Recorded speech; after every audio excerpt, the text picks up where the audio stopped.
सो beats कब होती है? When two waves are there, sound waves of slightly different frequency. For example, पहली sound wave है जिसकी फ्रीक्वेंसी 220 हर्ट्स है, दूसरी साउंड वेव है जिसकी फ्रीक्वेंसी 223 हर्ट्स है। दोनों का डिफरेंस बहुत कम है, 3 हर्ट्स। तो दोनों की फ्रीक्वेंसी हल्की सी अलग है। अगर ये दो वेव्स मिलेगी तो बीट्स प्रोड्यूस होगी।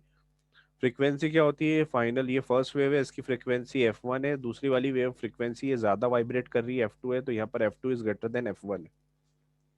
अब यहाँ पर हमने देखा एक ग्रीन वाली वेव है, ये इसकी एक पर्टिकुलर फ्रीक्वेंसी है, इसके साथ में एक ब्लू वाली वेव आ गई जिसकी फ्रीक्वेंसी अलग है। और ये दोनों जब मिले तो रिजल्टेंट इस तरह का बना। और ये बनने की वजह से कुछ जगह पर आपको बहुत साउंड सुनाई देगा और कुछ जगह पर आपको बिल्कुल साउंड सुनाई नहीं देगा। तो तो ये जो प्रोसेस है, जब दो साउंड वेव मिलती है और दोनों की फ्रीक्वेंसी हल्की सी अलग अलग होती है, तो उनके मिलने की वजह से ऐसी सिचुएशन पैदा होती है कि कहीं पर साउंड बहुत ज्यादा आ जाता है, कहीं पर साउंड बिल्कुल गायब हो जाता है। This process is called beats. ये कहलाती है आपकी beats. Is that clear? Any doubt? No sir. तो this is superposition of two waves. दोनों वेव्स का मिलना कहलाता है सुपरपोजिशन। ठीक है, तो हम क्या कह सकते हैं? Intensity of sound varies, variation in the intensity. यहाँ इंटेंसिटी बहुत ज्यादा है, देखो यहाँ पर इंटेंसिटी बहुत ज्यादा है और यहाँ पर इंटेंसिटी बहुत कम है। एम्पलीट्यूड ज्यादा मतलब इंटेंसिटी ज्यादा, एम्पलीट्यूड कम मतलब इंटेंसिटी कम। तो variation in the intensity of sound caused by superposition of two sound wave of slightly different frequency are called beats। तो beats की अगर हम डेफिनेशन लिखें तो क्या लिखेंगे? The periodic variation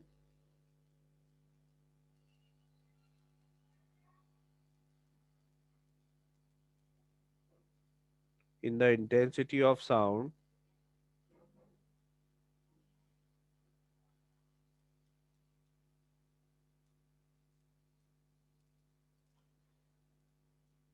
caused by superposition of two sound wave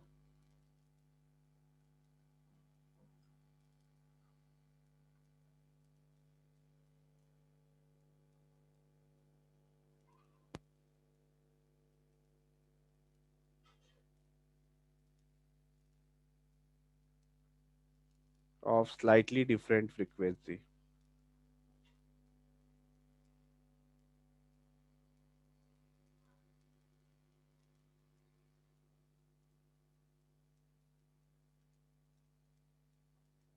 are called beats।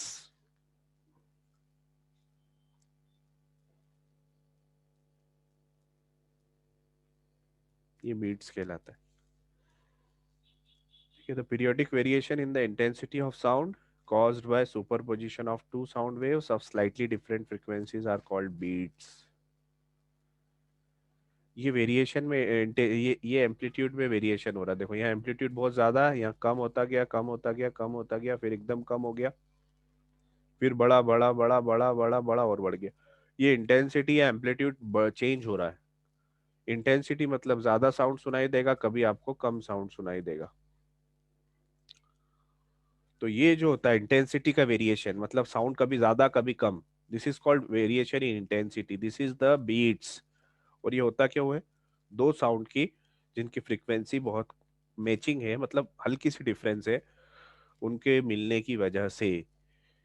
ठीक है, तो कहीं पर स्पीकर लगा होगा, दो स्पीकर एक साथ मिल गए तो हमें कहीं पर बहुत ज्यादा साउंड सुनाई देता है, कहीं पर एकदम साउंड सुनाई नहीं देता, उसे अपन बीट्स कहते हैं। नाउ अब इस बीट की फ्रीक्वेंसी क्या होती है? The frequency of beat, beat frequency.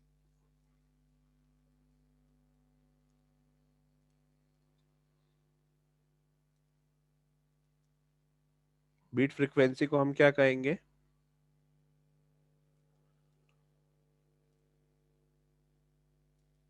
Beat frequency से सबसे पहले अपन समझ लेते हैं वन बीट किसे कहते हैं, एक बीट किसको कहते हैं। One beat is one rise and fall, एक बार ऊपर होना और एक बार नीचे होना, one rise and one fall of intensity, one rise and one fall of intensity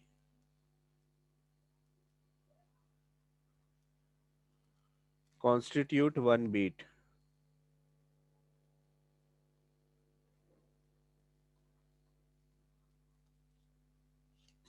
एक बार ऊपर होना और एक बार नीचे होना, उससे आपकी एक बीट बनती है।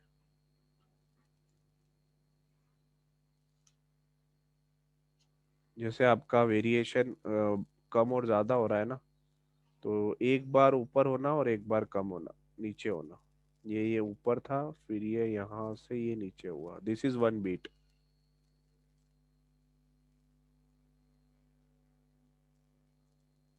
एक बार ऊपर था यहाँ पर और फिर नीचे हो गया, दिस इज वन बीट। और number of beats produce per second is called beat frequency. तो बीट फ्रीक्वेंसी हम क्या कहेंगे, number of beats produced per second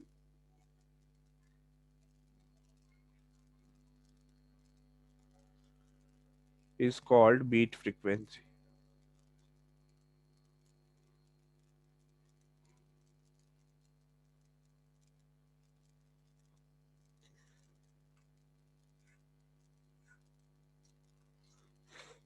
Number of beats produced per second is called beat frequency. और beat frequency होती क्या है, beat frequency होती है difference in the frequency of the two waves. ये फॉर्मूला होता है। तो बीट फ्रीक्वेंसी अगर हमको निकालना है तो बीट फ्रीक्वेंसी होगा डिफरेंस इन फ्रीक्वेंसी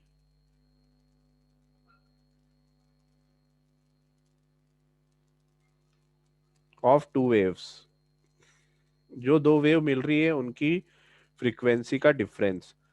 तो अगर इसे मैं कहूँ फ्रीक्वेंसी ऑफ बीट, या एफ बीट कह लेता हूं मैं सिंपल। पहली वाली वेव की फ्रीक्वेंसी F1 है, दूसरी वाली की F2 है, तो F1 minus F2।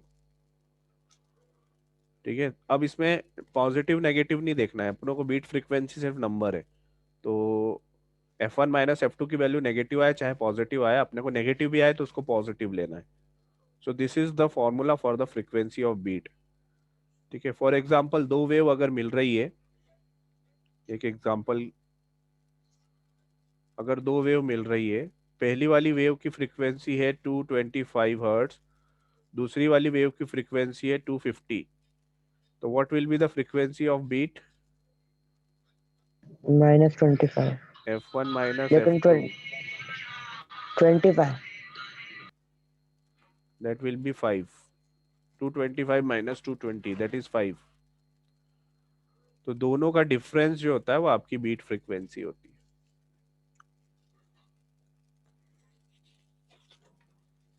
Clear? Yes sir.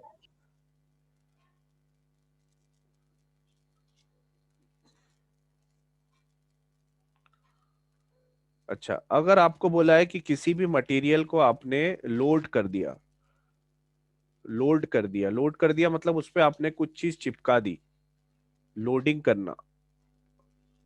Load कर दिया, लोड कर दिया मतलब आपने उसे कुछ उस पर वैक्स वगैरह या कोई क्रीम वगैरह उस पर चिपका दी। ठीक है, जैसे कोई भी आपका मेटेलिक रॉड थी, ये आपका ट्यूनिंग फॉक कहलाता है, दिस इज ट्यूनिंग फॉक।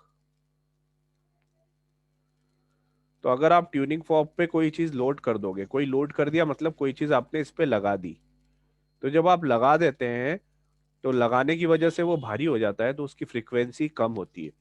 तो कभी भी आपको क्वेश्चन में दिया जाए लोड, तो लोड का मतलब है कि उसकी फ्रीक्वेंसी कम होगी, फ्रीक्वेंसी विल डिक्रीज, क्योंकि वो भारी हो गया, तो वो वाइब्रेट आसानी से नहीं करेगा।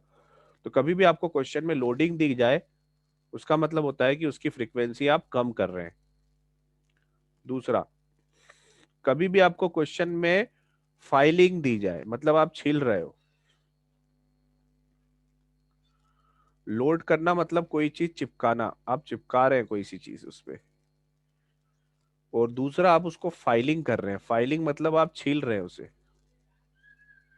आप उसे छील रहे हैं, ठीक है, ये आपका ट्यूनिंग फॉर्क था, आपने इसको छील दिया, छील के आपने इसको पतला कर दिया। तो जब आप उसे फाइलिंग करते हैं तो उसकी हल्का हो जाता है वो, उसका वेट कम हो जाएगा, तो फ्रीक्वेंसी इंक्रीज हो जाती है। तो फ्रीक्वेंसी विल इंक्रीज,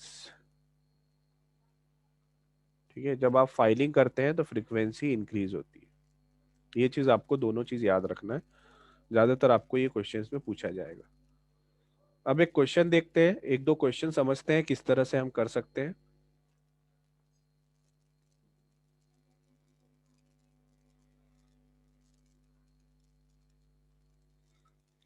क्वेश्चन देखना जरूरी है इसमें। देखो अब एक क्वेश्चन से हम समझते हैं कि किस तरह से इन क्वेश्चंस को सॉल्व कर सकते हैं। अब आपको एक ट्यूनिंग फॉर्क दे रखा है और इसके दो प्रोंग्स है, ये वाला ए प्रोंग है और ये वाला बी प्रोंग है। इसके जो पंख होते हैं ना उनको प्रोंग्स कहते हैं, इसका जो पंख है विंग्स है। तो इधर वाला ए प्रोंग है और इधर वाला बी प्रोंग्स है।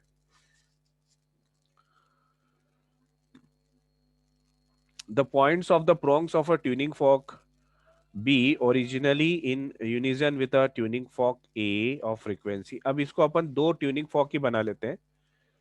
For example this is the tuning fork A and this is the tuning fork B. दो ट्यूनिंग फॉर्क बना दिए अपन ने। ट्यूनिंग फॉर्क मतलब एक वाई टाइप का एक स्ट्रक्चर होता है मटेरियल का जो वाइब्रेट बहुत करता है। मतलब इसको आप हिट करके ऐसे छोड़ेंगे ना तो ये वाइब्रेट बहुत करेगा, इस तरह से ये वाइब्रेट करती है, इसके दो पंख होते हैं, ये वाइब्रेट बहुत करते हैं, इसको ट्यूनिंग फॉर्क कहते हैं। ये वाई शेप का आपने एक मेटेलिक रॉड बना लिया, उसको ट्यूनिंग फॉर्क कहते हैं। तो क्वेश्चन में दिया the points of prongs of tuning fork B originally in unison with tuning fork A of frequency 384 are filed and the fork produces 3 beats per second.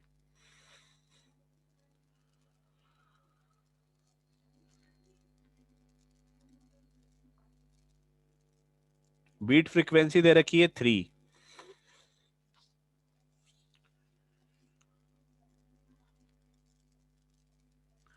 देखो ए की और बी की फ्रीक्वेंसी एक जैसी दे रखी है, ये 384 और ये भी 384 थी ऑलमोस्ट। लेकिन अब क्या करा, बी वाले को छील दिया, बी वाले को फाइलिंग कर दी, तो क्या होगी, इसकी फ्रीक्वेंसी कम हो जाएगी या बढ़ेगी बताओ? इंक्रीज होगी। हाँ, इसकी फ्रीक्वेंसी इंक्रीज होगी। तो अब इसकी नई फ्रीक्वेंसी आ गई,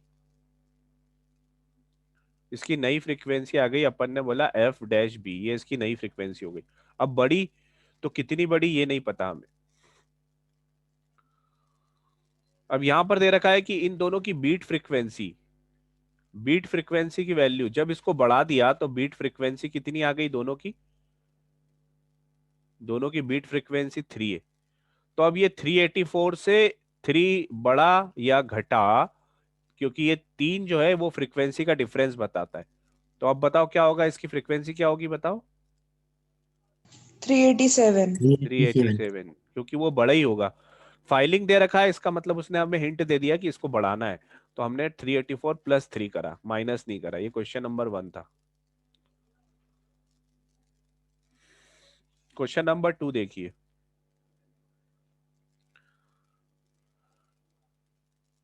A tuning fork arrangement pair produces 4 beats per second with one tuning fork of frequency 288। एक ए और बी, देखो एक की फ्रीक्वेंसी दे रखी है 288 और बी की फ्रीक्वेंसी नहीं दे रखी है। What is the frequency of the unknown tuning fork? इसकी फ्रीक्वेंसी हमें नहीं पता, तो ये F2 है, ठीक है। अभी इसका नहीं पता। अब उसने बोला कि इनकी इनिशियल बीट फ्रीक्वेंसी कितनी थी, 4।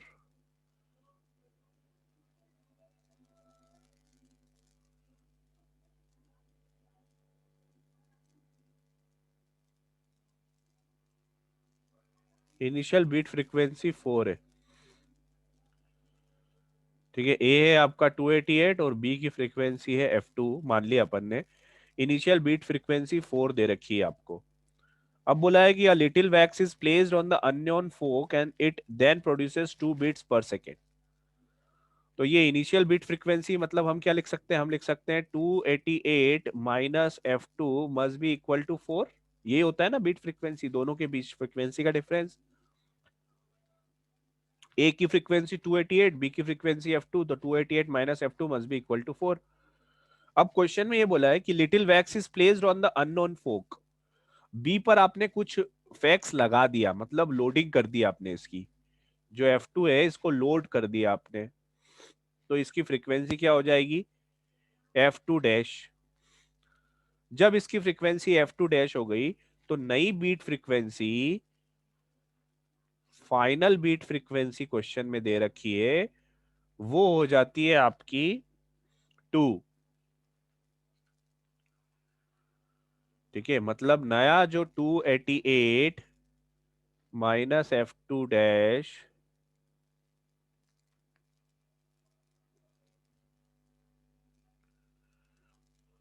288 माइनस f2 डैश जो होगा दैट विल बी 2। अब आपको f2 की वैल्यू बताना क्या होगी। अब आप देखो, यहां से अगर आप f2 को देखो तो f2 क्या हो सकता है, बीट फ्रीक्वेंसी 4 है, मतलब f2 की दो पॉसिबिलिटी आती है यहां से। बीट फ्रीक्वेंसी 4 है, मतलब f2 की वैल्यू क्या हो सकती है बताओ। ये 288 है और बीट फ्रीक्वेंसी 4 है, तो f2 क्या हो सकता है, या तो 288 से 4 ज्यादा होगा या 288 से 4 कम होगा। तो या तो ये 288 प्लस 4 होगा या ये 288 माइनस 4 होगा। अगर 288 प्लस 4 करते हैं तो इसकी वैल्यू कितनी हो जाएगी, 292, और माइनस 4 करते हैं तो इसकी वैल्यू हो जाएगी 284। ठीक है, तो ये दोनों वैल्यू हमने ले ली। अब उसके बाद उसने बोला है कि लोड करा, उसने f2 को लोड करा मतलब बढ़ेगी वैल्यू, तो 292 से अपन बढ़ा देते हैं, और बढ़ाने के बाद में बीट फ्रीक्वेंसी कितनी आती है, 2। अब आप देखो, अगर आप इसको बढ़ा दो, एक से ही बढ़ा के टेस्ट कर लो, इसको 292 प्लस 1 कर दो और 284 प्लस 1 कर दो, कितना हो जाएगा ये, 292 प्लस 1 293, ये हो जाएगा आपका 285। अब नई बीट फ्रीक्वेंसी मतलब किसके साथ कंपेयर करना है आपको, इसके साथ इसको कंपेयर करना है। अब 288 और 85 देखो माइनस करके कितना आ रहा है, 3 आ रहा है सर। और 288 माइनस 293 देखो कितना आ रहा है, 5। 5 आ रहा है। अब आप ऊपर वाले में अगर बढ़ाओगे, आपको चाहिए कितनी, 2 चाहिए, 2 चाहिए ना, तो 2 किस में आ सकता है देखो, प्लस 1 में तो आने, आप दोनों में प्लस टू करके देखो, 292 प्लस 2 करो कितना हो रहा है, 294। 294 और 288 का डिफरेंस लगाओ, 6 आ जाएगा। 6 आएगा सर। और इधर अगर आप प्लस 1 करते हैं तो कितना हो गया, 286, है ना, और 286 और 288 का डिफरेंस लगाओ कितना आ रहा है, 2 सर। तो आ रहा है ना इसका आंसर। Yes sir. मतलब यहां से आपका आंसर सही आ रहा है, मतलब ये वाला आंसर आपका सही है, मतलब इसकी ओरिजिनल फ्रीक्वेंसी कितनी है, 284, this is the right answer. समझ में आया, सभी को आया समझ यस सर, में। आ गया। आ गया सर। Yes sir.